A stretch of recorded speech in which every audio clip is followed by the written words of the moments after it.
Good evening, everyone.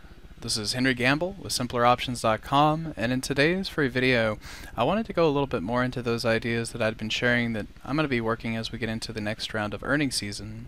So the one that I was looking at in one of our previous videos was in Facebook, and I do very much still like that idea, but if you're new to the concept of trying to buy implied volatility into the earnings report, one thing that can be helpful is to look at the implied volatility, look at the historical volatility, and even more so than historical, I really do just like doing this off the current IV, because you can see the concept. As you think, is this still in a spot where I can buy this implied volatility?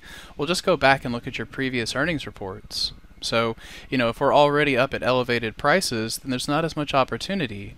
Looking at this here in Facebook, it's just a little bit shy of the last quarter report. It's way off from here, and a far cry from the IV that we saw here. So I think that idea is definitely still in play, and when we have 26 days of life left, that's right about the time to start considering it.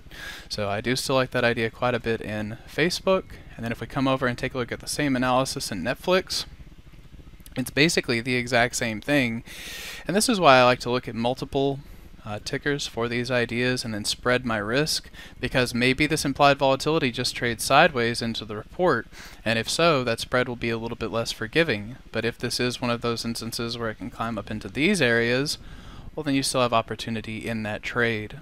So those are a couple places to look. A lot of these big tech stocks, and the reason why I like pointing these out too is because these are the types of ideas that you don't really have to worry about direction too much. You're primarily focused on implied volatility.